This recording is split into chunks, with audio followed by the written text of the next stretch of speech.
She ain't got no money in the bank.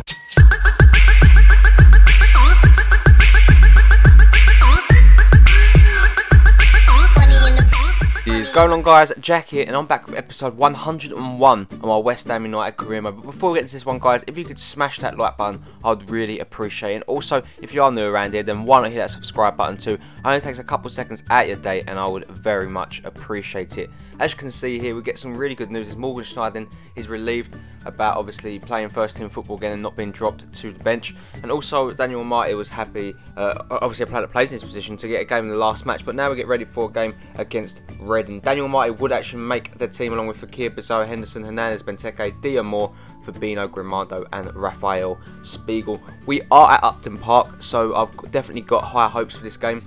Reading, a team that have just got promoted, they're there for the taking in all honesty, so why not give them a good game here? As you can see, they are actually in 17th place. Not relegation form just yet, and to be honest with you, 5 games and 3 points isn't too sad for them. As you can see, here is their lineup. Abita, one of the players we probably will know about. Shaloba, a great player. Other than that, you know, not really. Karajan on the bench. McCleary. It's a Reading side that definitely needs to prove themselves this season. Robson Kanu, obviously he's in the team and all. Pick up the ball. Great bit of plays. He would find Pina, I do believe. Produces a really good save there from Rafael Spiegel. But Kanu has been everywhere, Robson Kanu. He would play it back into Jordan Abita. That's a very strong side that Reading have down that left-hand side. As they would find Fiella again. Dia makes a fantastic stop to stop that from going on target. That could have easily ended up as a goal.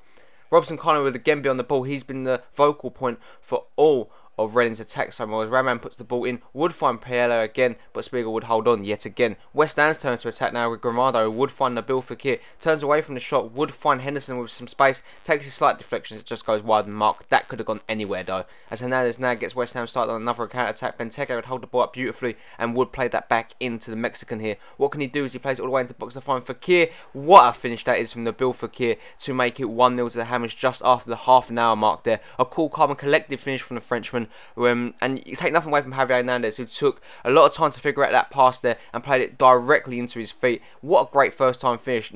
I'm not sure if he went to block that on the bench, no he didn't, he got taken out. I thought that was going to be an acrobatic clearance the Reading defender was trying to do there, but it just turns out he got absolutely taken out there. As Reading wouldn't let their heads go down, they would come back on the attack with McCleary now. In a dangerous area, would play it back into the box to find Raman, who would find the back of the net.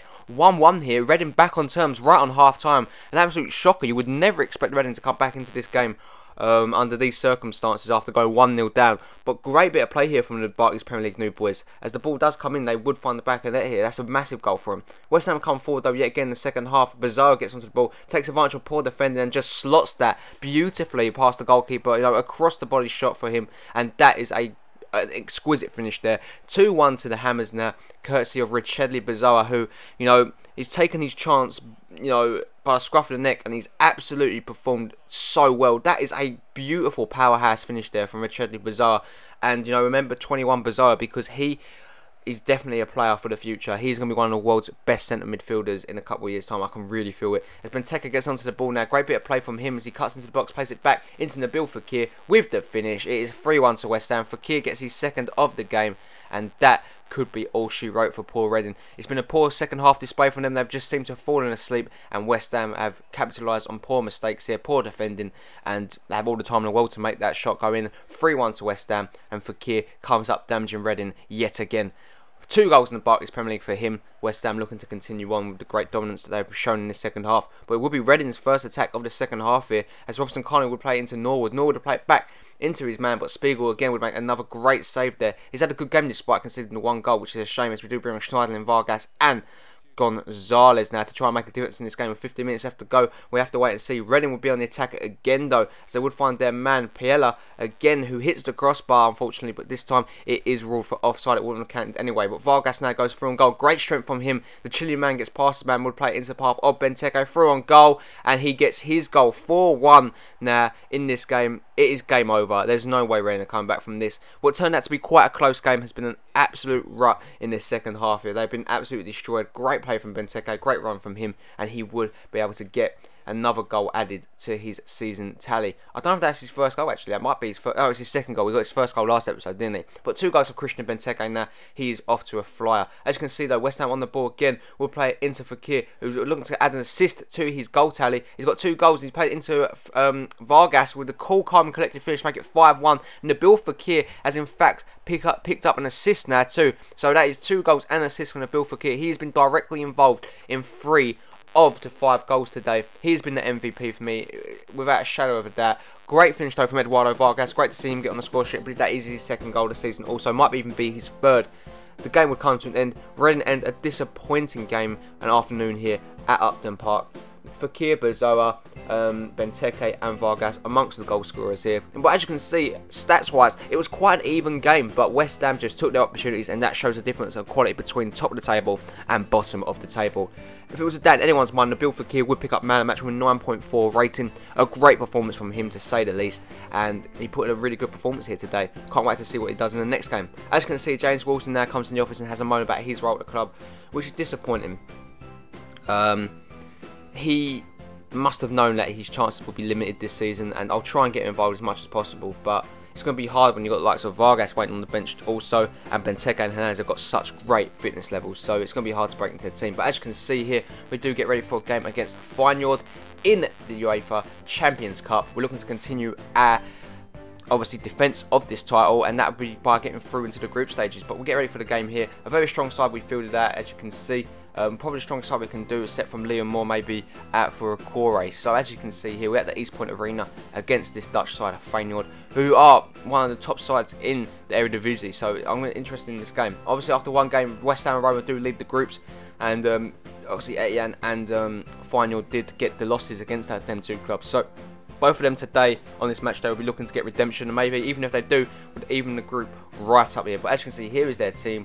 Boetius, Classy, Vilena, all players we know, Congolo, great players here. But West Ham will get the first attack of the game, 30 minutes into the game here, as Fabinho gets on the ball, crosses all the way into the back post, find Benteke, and that is a great header from him. And you know, we're playing to his strengths now. Christian Benteke has got another goal, and he's really starting to hit form now this season. 1-0 to the Hammers. Feyenoord are not happy about that at all. Jordi Classy very disappointed there, but we played to our strengths. What a ball in from Fabinho. No one could even match the physicality of Benteke there. Maybe you could argue Congolo could have if he was marking him, but Christian Benteke got away from him, and he would find the free header to make it. Well, not the free header, he battled for the header and he won it. But West Ham will come forward again right at the end of the half here. It's been quite a boring game, honestly, but Alex Song goes through and goal. Great bit of play from him. Would find Benteke at the back post to make it 2-0 to the Hammers. And I just want to point out what performance that was from Alex Song there. He dribbled past so many players, cuts back into the box relentlessly, really, and just plays it across goal to find Christian Benteke. That's a good finish from the Belgian, as the game does now make it 2-0 to West Ham. Double from Christian Benteke,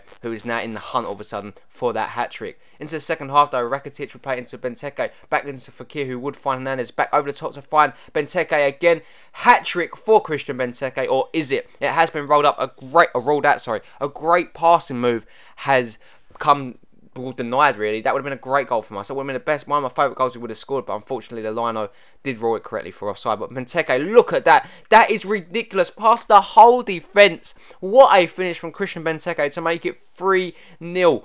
Oh my word, that is a perfect way to complete your hat-trick, and just shows how poor Feyenoord are at the back. 3 goals in the Champions Cup for Christian Benteke, and he did that one all by himself. What a player. As you can see though, Feyenoord try and get back into the game now. They've been absolutely dominated today, but they would get their first attack, really, of the whole game. It would fall to Boetius, who would play into Taverde, who just goes past the post there with that effort. But from a free kick, they would have a dangerous opposition here, as Classy puts the ball into the box, would be met by Boetius, and that is a looping header over the head of Perrin, and what a finish that is. Let's look at this header again. This is one of the best headers you will see. Look at that. Wow, that you just don't get no better than that. That is wow. John Paul Boetius gets the goal, 3-1. I'll find you back in the game to bring on Wilson, Bahudi and Richedley Bazoa now. We have to wait and see, but as you see, Boetius gets on the ball. Would find Ulloa, obviously, must have signed from Leicester. El Amadi onto the ball, obviously the former Aston Villa player, across the ball all the way into the box to find Congolo.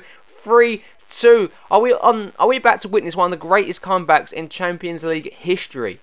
Not one of the greatest, but up there as one of the biggest comebacks. Look at that. That is a great header. Obviously, you can't get no better than the Liverpool comeback in the final against AC Milan, can you? As you can see, though, look at this. West Ham looking to put the game to bed now with Ferris Bahuli. 87 minutes into the game. Great bit of play from him. Across goal. Benteke's there. 4-2. 4 goals for the big Belgian. It is game over. West Ham United 4. Final 2. With just a couple of minutes left to go in this game, we get the 3 points wrapped up. And it's a great performance, to say the least. Despite conceding 2 late goals, we put in a good performance here. And Bahuli, take your hat off, son. That was a great play move there. And unselfish play to put that across goal to find Christian Benteke for the 4th today. He has been our vocal point, and I love him. I absolutely love Christian Benteke. As you can see, the game will come to an end. It would be a 4-2 victory, like I said. Another 3 points to add to our Champions Cup campaign, and we are looking very good. But the question is, how are we going to keep pressure on Roma? We have to find out in our next Champions Cup game if they did in fact get the victory. I love keeping you guys in suspense. As you can see here, a 4-2 victory. They dominated possession, but we had a lot more shots and a lot more opportunities. Better passing and everything. We was a dominant side in my opinion. As you can see, Benteke would pick up a 9.8 rating if it was in doubt in everyone's mind. What a performance from him, and what a great result for the Hammers. Guys, that is going to bring an end to this video. I hope you did enjoy it. If you did, make sure you smash that like button. I'd really appreciate it. And also, if you are new around here and you enjoy the content you see, hit that subscribe button, guys. It only takes a couple seconds out of your day, and it is free.